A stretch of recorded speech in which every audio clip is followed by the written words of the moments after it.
Bonjour mesdames et messieurs et bienvenue à Perspective. Je suis Francis Denis. D'abord, des nouvelles en provenance du Vatican. Vendredi dernier, le pape François recevait en audience les membres d'un congrès international intitulé « La charité n'aura jamais de fin » et qui était organisé par le conseil pontifical Cor Unum.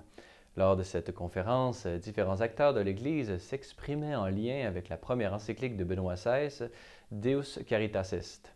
Dans son allocution, le pape a rappelé l'engagement du pape émérite dans la valorisation des initiatives de charité, tout en soulignant l'apport du pape théologien dans l'approfondissement de la théologie entourant les trois vertus théologales que sont la foi, l'espérance et la charité. Écoutons un extrait. Comme je voudrais que chacun dans l'Église, chaque institution, chaque activité révèle que Dieu aime l'homme. La mission que nos organismes de charité effectuent est importante, parce qu'ils rapprochent tant de personnes pauvres d'une vie plus digne, plus humaine, chose plus que nécessaire. Mais cette mission est très importante, parce que non par des mots, mais avec un amour concret, elle peut faire sentir à chaque homme qu'il est aimé du Père, qu'il est son Fils, destiné à la vie éternelle avec Dieu.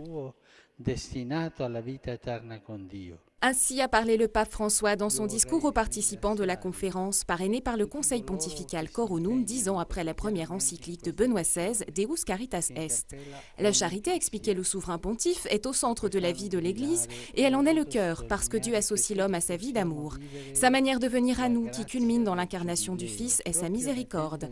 Et l'encyclique du pape Benoît nous rappelle que chacune de nos formes d'amour, de solidarité, de partage n'est qu'un reflet de la charité qu'est Dieu. Donc nous devons regarder la charité divine comme la boussole qui oriente notre vie avant de démarrer chacune de nos activités. Toujours dans la journée de vendredi dernier, le pape François a effectué une visite surprise au centre San Carlo à Castel Gandolfo. Ce centre accueille des toxicomanes et travaille à leur réinsertion sociale. Lors de cette visite, le souverain pontife était accompagné de Monseigneur Rino Fisichella, en charge de l'organisation de l'année de la miséricorde.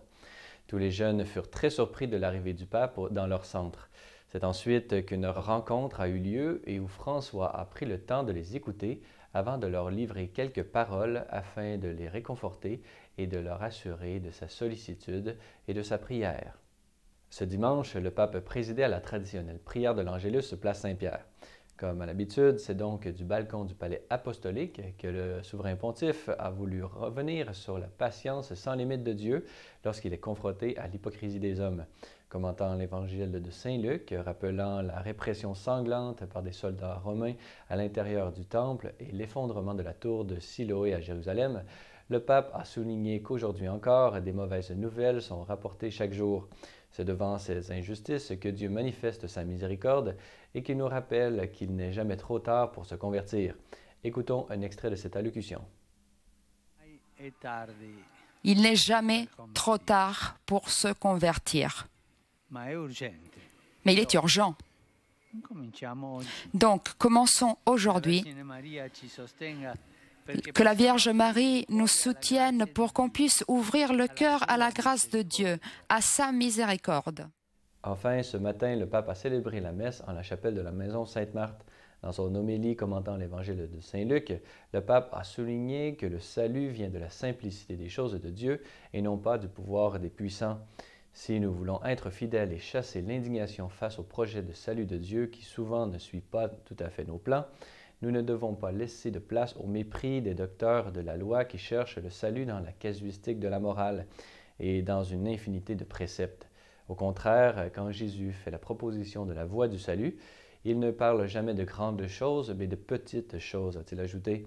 C'est par une prière que le souverain pontife a conclu son homélie en invitant les fidèles à demander avec lui la grâce de comprendre que l'unique voie du salut est la folie de la croix, c'est-à-dire l'annihilation du Fils de Dieu dans le fait de se faire petit.